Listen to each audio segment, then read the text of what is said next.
Absolutely ಸರ್ಕಾರಕ್ಕೆ ಯಾವ ನಾಲಿಗೆಯಲ್ಲಿ ಒಗಿಬೇಕು ಅಂತ ಅರ್ಥ ಆಗ್ತಿಲ್ಲ. ಬೆಂಗಳೂರಿನಲ್ಲಿ ಸದ್ಯಕ್ಕೆ ನಡೆಯುತ್ತಿರುವಂತಹ ಪ್ರತಿಯೊಂದು ಘಟನೆಯೂ ಕೂಡ ನಿಮಗೆ ಗೊತ್ತೇ ಇದೆ. ಸದ್ಯ ಈಗಿನ ಪರಿಸ್ಥಿತಿಗೆ ಸುಮಾರು 11 ಜನ ತಮ್ಮ ಜೀವನವನ್ನ ಮುಗಿಸಿದ್ದಾರೆ. ಸುಮಾರು 6 ವರ್ಷದ ಪುಟ್ಟ ಮಗು ಡಿಂಪಲ್ ಅನ್ನುವಂತಹ ಹೆಸರಿನ ಕಂದಮ್ಮ ಹೆತ್ತವರ ಕೈಯಲ್ಲಿ ಇರಬೇಕಾದ್ರೆ ಜಾರಿ ಬೀಳುತ್ತೆ. ಅದರ ಮೇಲೆ ನಡೆದುಕೊಂಡು ಹೋಗಿ ಮತ್ತೊಂದು ದುರ್ಘಟನೆ ಸಂಭವಿಸಿದೆ. ಯಲಹಂಕದ ಒಬ್ಳು ಯುವತಿ ದಿವ್ಯಾ ಅನ್ನೋ ಹೆಸರಿನ ಯುವತಿ ಕೂಡ ಜೀವನವನ್ನ ಮುಗಿಸಿದ್ದಾಳೆ. ನಿನ್ನೆ IPL ನಲ್ಲಿ ಕಪ್ ಗೆದ್ದಂತಹ RCB ಇವತ್ತು ಬೆಂಗಳೂರಿಗೆ ಬಂದಿತ್ತು. ಈ ಸಮಯದಲ್ಲಿ ಆದಂತಹ ಜನರ ರಶ್ ನಿಂದ ಜನ ತಮ್ಮ ಬದುಕಿಗೆ ಕೊಳ್ಳಿ ಇಟ್ಕೊಂಡಿದ್ದಾರೆ. ಕರ್ನಾಟಕ ಸರ್ಕಾರದಿಂದ ಒಂದು ಸನ್ಮಾನ ಕಾರ್ಯಕ್ರಮವನ್ನ ಆಯೋಜನೆ ಮಾಡ್ತಾರೆ. ಆಯೋಜನೆ ಶುರುವಾಗುವ ಮೊದಲೇ ಈ ಸುದ್ದಿ ಹೊರಬಂತು. ಇಂತಹ ಹುಚ್ಚು ಅಭಿಮಾನ ಬೇಕಿತ್ತ ಅನ್ನೋದೇ ಈಗಿನ ಪ್ರಶ್ನೆ.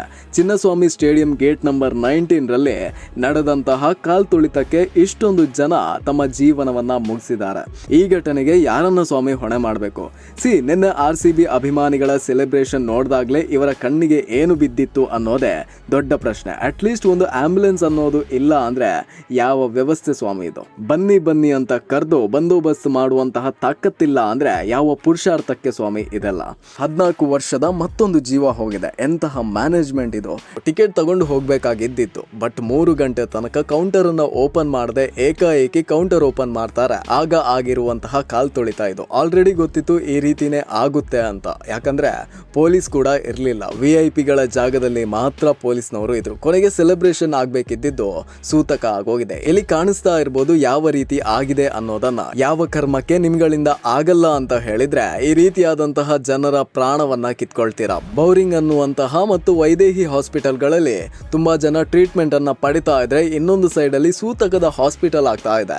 ರಾಜ್ಯ ಸರ್ಕಾರಕ್ಕೆ ಅಟ್ಲೀಸ್ಟ್ ಸ್ವಲ್ಪನಾದ್ರೂ ವಿವೇಚನೆ ಬೇಡವಾ? ಒಂದೇ ಒಂದು ದಿನದ ಗ್ಯಾಪ್ ಕೊಡದೆ, ಒಂದೇ ಒಂದು ಭದ್ರತೆಯ ವ್ಯವಸ್ಥೆಯನ್ನ ಮಾಡದೆ ಈ ರೀತಿ ಸೂತಕದ ಮನೆ ಮಾಡಿದ ನಿಮ್ಮ ಈ ತರದ ಹುಡುಗಾಟಿಕೆಗೆ ಬಲಿಯಾಗಿರೋದು ಅಲ್ಲ.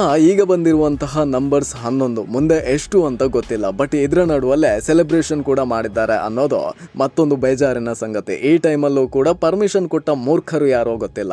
ಅಂಡ್ RCB ಅಭಿಮಾನಿಗಳು ಈ ಸಣ್ಣ ಸಣ್ಣ ಮಕ್ಕಳನ್ನ ಹಿಡ್ಕೊಂಡು ಹೋಗಿ ಯಾಕ್ರಿ ಈ ತರ ಅವರ ಜೀವನಕ್ಕೆ ಕತ್ತಿಯನ್ನ ಹಿಡ್ತೀರಾ?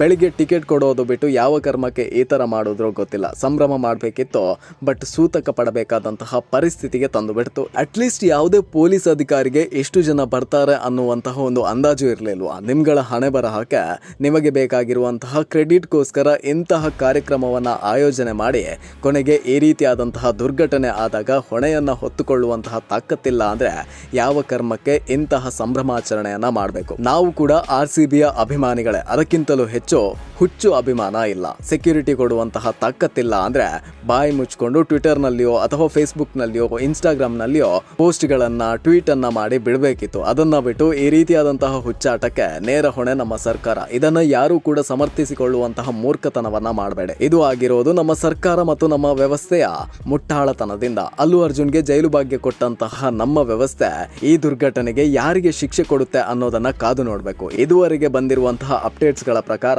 ಸದ್ಯಕ್ಕೆ ಅಡ್ಮಿಟ್ ಆಗಿರುವಂತಹ ಯಾವುದೇ ವ್ಯಕ್ತಿಗೆ ಅಪಾಯ ಇಲ್ಲ ಎಂದು ವೈದ್ಯರು ಹೇಳಿದ್ದಾರೆ. ಇದರ ಬಗ್ಗೆ ನಿಮ್ಮ ಅಭಿಪ್ರಾಯ ಏನು ಅನ್ನೋದನ್ನ ಕಮೆಂಟ್ ಬಾಕ್ಸ್ ನಲ್ಲಿ ತಿಳಿಸಿ. ವಿಡಿಯೋಗಳಿದೆ, ಅದನ್ನ ನೋಡ್ಕೊಂಡು ಬನ್ನಿ.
ಹಾಂ ಹೋಯ್ತಾ? ಇಲ್ಲ ಬರೋರು ಕನ್ಫರ್ಮ್ ಮಾಡ್ಕೊ.